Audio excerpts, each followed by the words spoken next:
Hello, everybody. I am Paul Hieronymus. I am with the Ohio Distance Learning Association, and I'd like to start us off with the kickoff of our professional development series with Mike Patterson who is our state rep for Google. Before we do that, I have just a quick couple of things to quick share as I go ahead and share my screen here.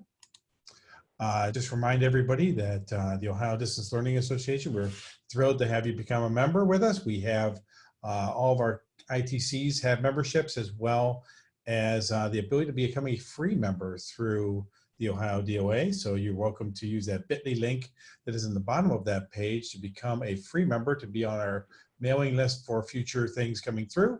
And so we'd love you to be able to sign up for that. We also would like to remind people of the exciting project that we have this year with the Management Council. The Ohio Distance Learning Association, with the Management Council, selected Zoom as our video conferencing vendor. And through that great partnership, there is a fantastic resource available to all of our member schools, as well as anybody who's a part of an ITC, to be able to get Zoom Pro for $10 a user. That is for the entire year. That provides with those pooled recording storage, and also the ability to connect your traditional H.323 video conferencing systems to our Zoom conferences. So those are all purchased through your local ITC, so please reach out to them for that. So that's all of my little advertisement that I have for us here today. And let me turn this over to the person that you all really want to see, which is Mike Patterson. Mike, how are you doing today? I'm doing great, Paul. How about you? Oh, what a great opportunity we have for us, and thank you for connecting with us. Absolutely. Is my content coming through okay? Your content is coming through clean as a whistle. Perfect. Awesome. Well, excited to connect with the great state of Ohio today and what's going to be the kickoff of our learning series between OhioDLA and Google for Education. We will be launching a series of monthly webinars similar to today that's going to be showcasing all kinds of different content, which Paul and the team will be able to share moving forward. The one thing I will call out is that this is going to be, as you could probably tell, a recorded session. So that way, just in case you miss a few things as I'm going through the content today, Paul will make that accessible to you post-session, and we'll do that for all of them. We definitely want to keep the conversation going. So good news is you've already got the introduction to Paul. Excited that he asked me to be a part of this, and there you can see some contact info for me that'll be in at the end of our time together today as well. I am your go-to Googler for the great state of Ohio, so I'll just do a quick intro, and then this will be the last time you'll see this. I'll just save it for everyone that watches our first series. So I am actually, before coming to Google, I was a career educator. Spent just shy of 10 years as a K-12 business and technology education teacher, as well as an administrator in Illinois. Like many of you, I wore a lot of hats. I ran our school tech committee. I was also the coordinator of our school improvement committee and served as a coach and sponsor for a variety of different activities. From there, I took a little bit of a sidestep, I guess, in a good way, and joined the CDWG business development team and worked as an education strategist.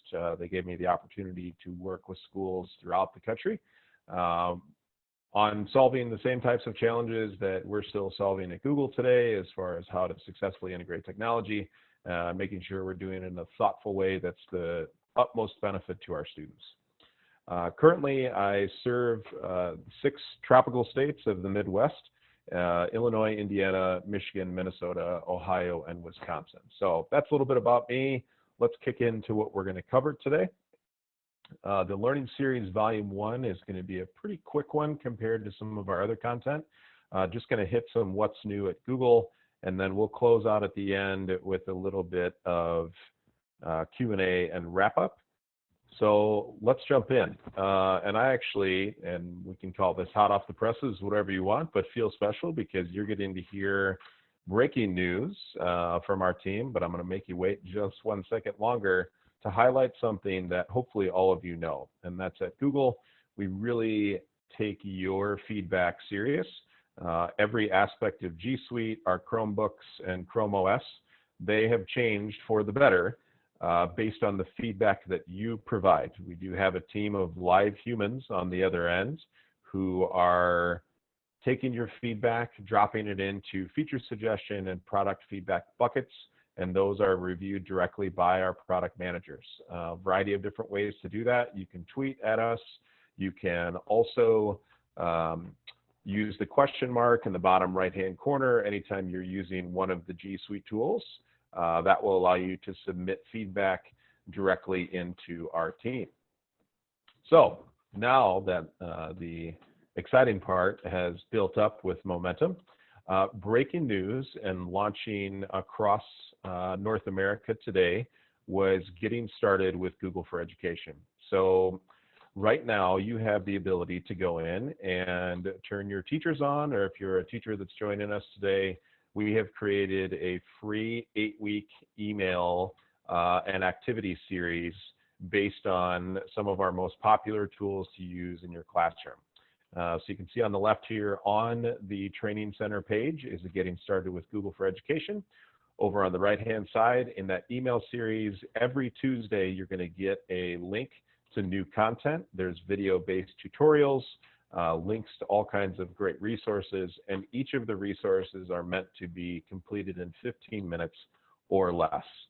This is just a quick screenshot of what learning the basics of Google Drive are. So as you can see here, some topics over on the right-hand side, what for many of us may serve as basics or as a refresher, but for others, this could be the first time that they're coming to your district, and maybe they're afraid to ask for help just because everyone assumes everyone knows how to use Google in districts that have been using Google.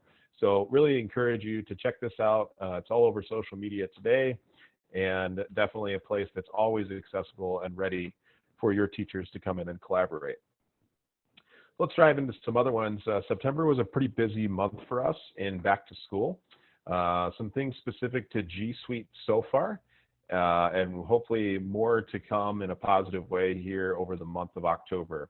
So in Google Docs, and again, for those of you that came from other word processing platforms, there was a large call to add word counts into Google Docs. And so as you can see, it's accessible now and in the tools menu for our students that have word count limits when they're writing their college essays, or if you as a high school teacher or any grade level within K-12 are limiting the word count, they can now do that. For more information, and you can see on the left-hand side here, you'll always be able to see a short link that goes out to that content, which will actually be for reviewing and highlighting that specific announcement.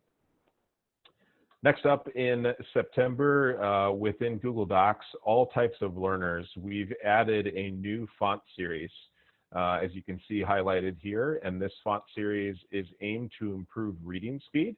So you can see it highlighted here as the Lex End font. As you can see as well, the character spacing lends itself to all kinds of different readers. And this is really a part of a much larger movement at Google to raise awareness to the different types of tools we have available to make accessing technology easier and also differentiated for everyone. So it was a busy year for Classroom in general. I think August and September really captured a considerable amount of momentum. And we just celebrated, just in case you missed the Classroom themed birthday cake.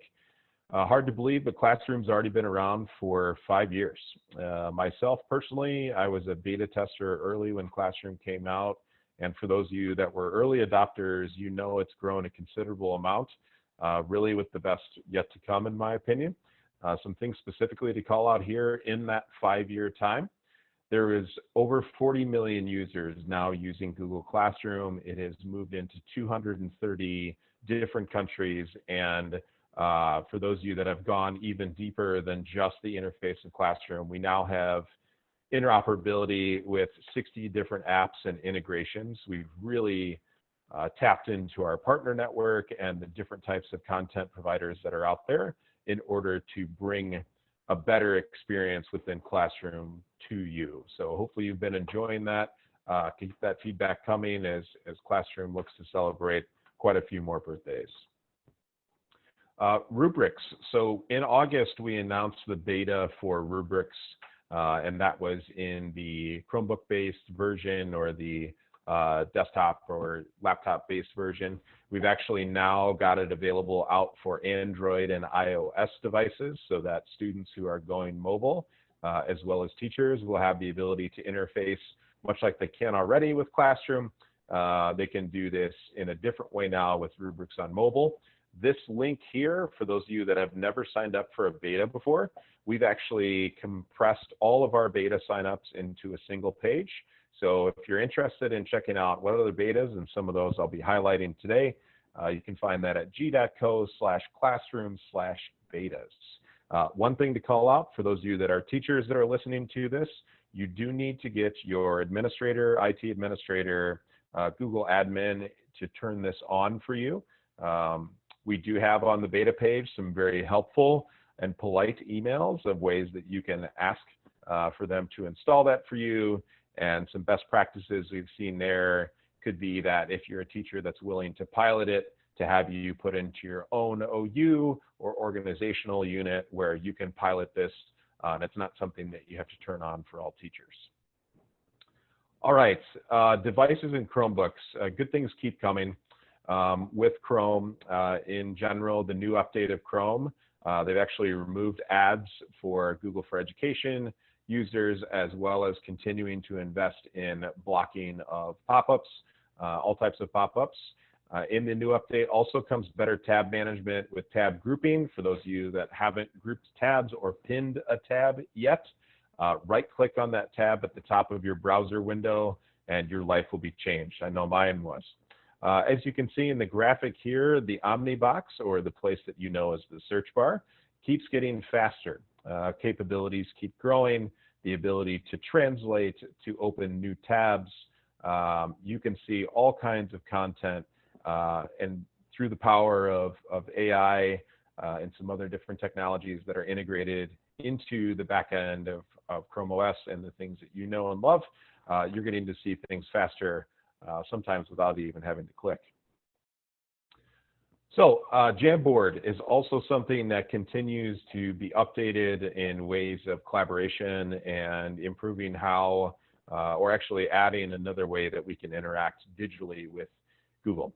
The Jamboard hardware itself is the physical board that you can use as a touch interface to collaborate using the Jamboard app. The Jamboard app, for those of you that don't know, is free. It is a part of the core G Suite services, meaning that it's the same type of support and updates that you will find from Docs, Sheets, Slides, Classroom, and so on. So if you haven't checked that out yet, I'd really encourage you to see if you have access to it. If not, ask your IT administrator to grab access.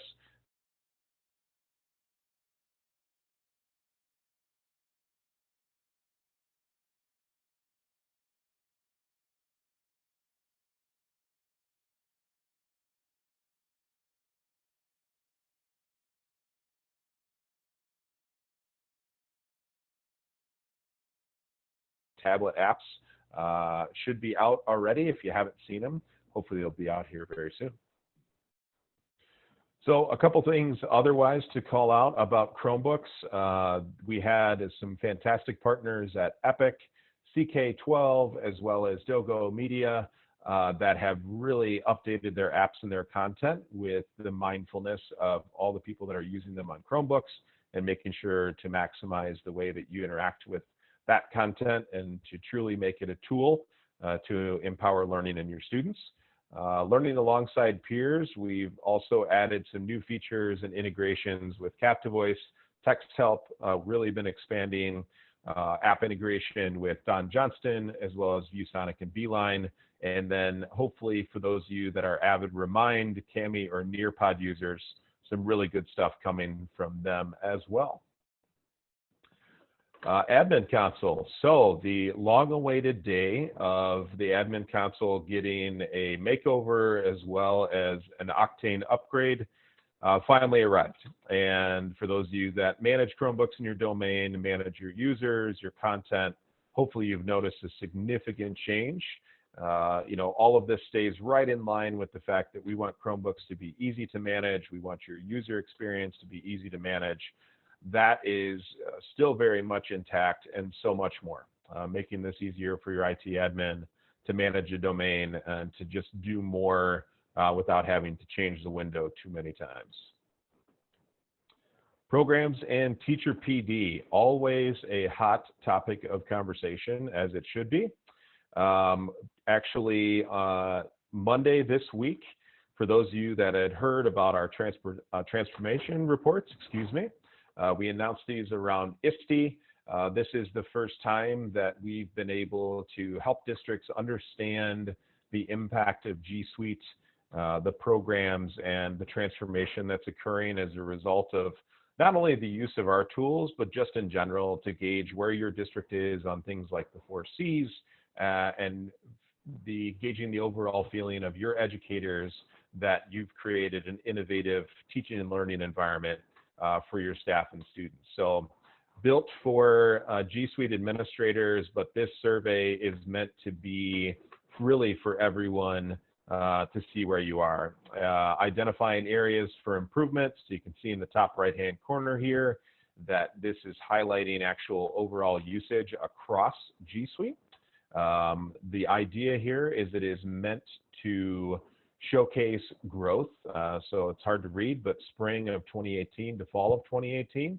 This report is going to be running at the beginning of the year. As I mentioned, it just came out. And we'll be running a second version of it for those of you that are interested sometime in second semester. This graphic here is probably one of my favorites, simply because it is something that ties directly to the 4 Cs. And you know, even though we're getting to 6, 7, 8 Cs, it's important to really focus on those 4. And G Suite, of course, really allows for students to unlock possibilities within those 21st century skills.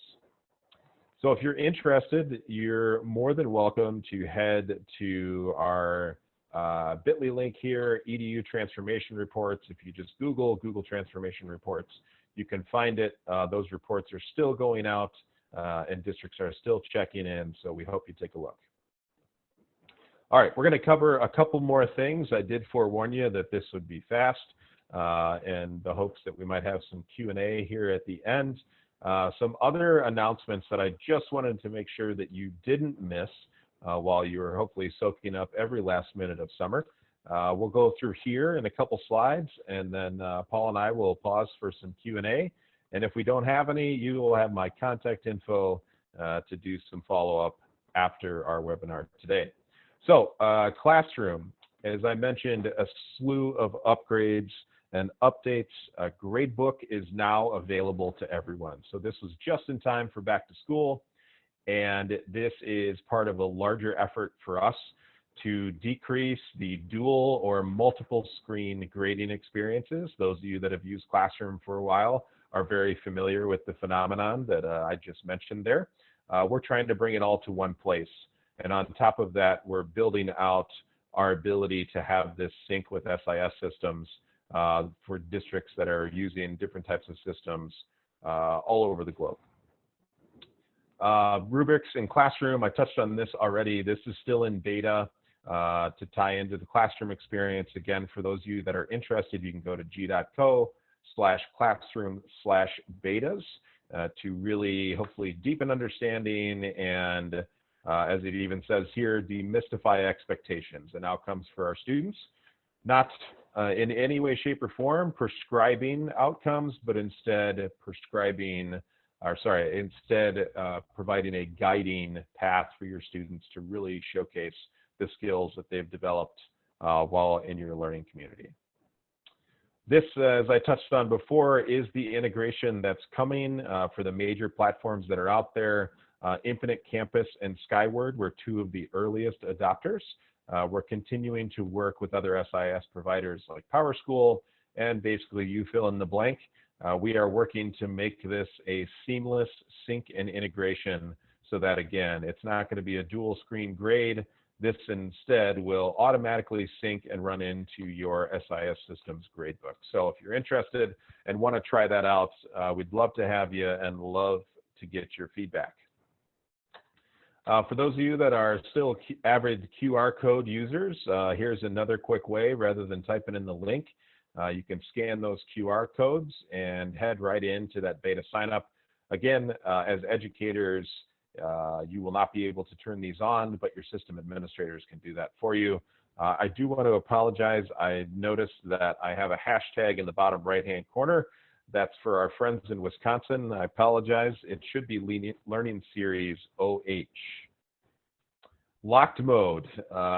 Teachers rejoiced probably everywhere, and this was one of the main things that I always wished that we had in classroom when I was using it with my kids, is the way to lock down our students from the teacher level. For those of you that haven't heard, locked mode on a managed Chromebook is a way that you can launch assessments using the power of Google Forms. They can launch directly from Forms, or these are actually things that you can launch as locked mode quizzes from Classroom. So when you turn on locked mode, you can see there's a couple options there. Students will get some very friendly notifications that they're about to go into locked mode. They're going to temporarily lose access to their other content. And once they finish or submit, it will let them know that access is restored. Also, if they have that, oh, you know what moment, and they want to crash study for one last second, they will get a reminder that if they leave the locked mode experience, that the teacher will be notified and the score will be recorded as is. So any questions on that, please feel free to reach out. It is something that hopefully you've already taken advantage of, and if not, really encourage you to explore it deeper. We have added, as I mentioned earlier, some accessibility extensions through this, and more to come from our friends at TextHelp as well as Don Johnston. Question: import in Google Forms is live. For those of you that have been using the shell of the same form for years, hopefully another thing to rejoice about. This is going to eliminate the duplicate forms that you're using for back to school night, for curriculum nights, for projects with your students.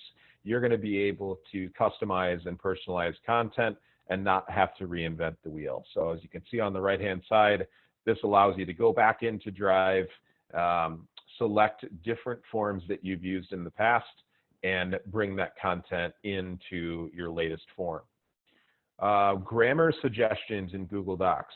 One more way that we've heard what you needed and what you wanted, as well as your kids. And through the power of AI, we've actually been able to bring in grammar suggestions, not only with very familiar annotations on the screen itself, but also in the right-click experience of different types of things that students can make sure they have the most thoughtful and correct content. This is way too much text for one slide, so for that I apologize, but there's just so many good things in such a short period of time. Collaborating on Microsoft Office, so for those of you that are still using Microsoft Office in your districts as well, you can edit Office files from Docs, Slides, and Sheets without actually converting the file types. And you can tap into G Suite features as well, such as the Explore tool. For those of you that have not used that, it is life-altering in all Docs, Sheets, and Slides. In Google Docs, we've also launched comparison functionality that you can look at two different docs, looking at differences as well as suggested edits in the new doc. Perfect for the grading experience if you're comparing an answer key, for instance, to student work. Google Sheets, for those of you that were asking for more rows, well, you got it. You have now, through the power of BigQuery, the ability to collaborate on up to 10 billion rows. I haven't met anyone that's needed 10 billion, but I'm sure they're out there somewhere. This is without needing SQL, and this is also perfect for archiving grades, analyzing progress for students historically. You can look at different types of formulas and also utilize pivot tables. Coming soon, as if you needed any more excitement around Sheets, are themes, which is actually going to allow you, if you think about templates in Docs, Sheets elements are going to give you a more interactive content experience within Google Sheets. Last piece here is Google Slides, the ability to add audio files from Drive into Google Slides. Also announced, and this is probably one of the more popular betas with educators across the country, we announced Originality reports. So this is in beta right now. This is our first steps towards building a tool utilizing the power of Google search right to you and to your students. This is going to be something that is a freemium service, meaning that there will be aspects of the tool and certain numbers of scans, again, using the power of Google search, that you'll be able to use based out of Google Classroom and Google Assignments. In each class, teachers will have the ability to scan 3 assignments in the free version, and students will have the ability to run their own scans before they turn in the content to you, making sure it's properly cited and that they're not using the old-time favorite copy and paste full paragraphs from the internet. So if you want to check that out right now in beta, it is unlimited scans. So your teachers can have this turned on for their kids. Lots more to come with this. Right now, it's just searching web content with well over 330 sources, as well as more sources to come. Some good stuff on the horizon. So please, if you're interested, sign up for that beta today. Classroom and assignments. Assignments was introduced in August as well. Yet another way to create content, have collaboration opportunities with your students using the power of G Suite. Touched on Originality reports, and just like that, Paul, in probably 20 minutes, we covered the what's new since school kicked off. I do want to pause there for Q&A. And maybe, as we all desire sometimes, give the gift of a little bit of time back. Thank you very much, Mike, and I really appreciate that. Let's see, we have just a few people who are connected live today. If you have a question you'd like to ask Mike, feel free to unmute your microphone, and you might just need to just kind of get our attention first, just in case we are talking over each other. So if anyone would like to open it up, go right ahead. Give it a second.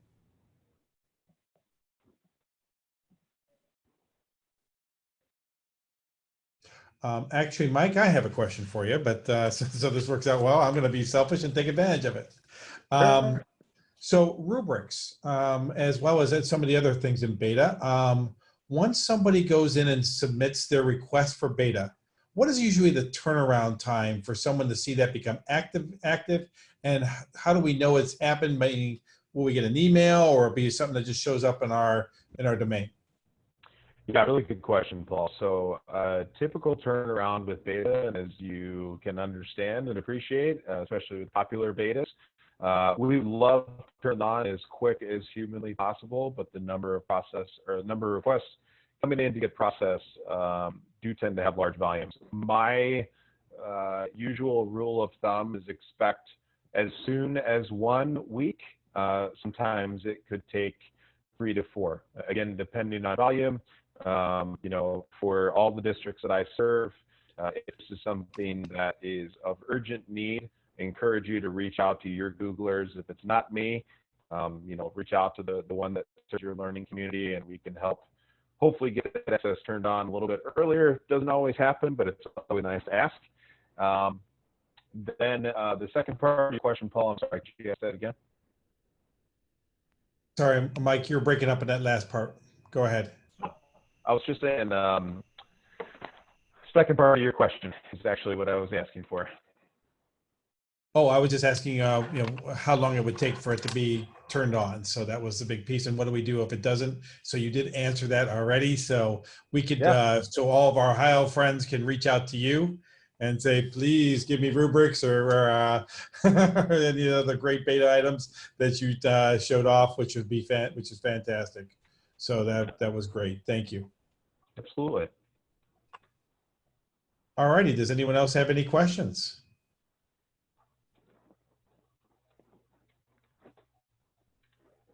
I'm going to take that as silence is gold, Mike, and I appreciate everything that you shared with us today. I'm going to go ahead and stop our recording,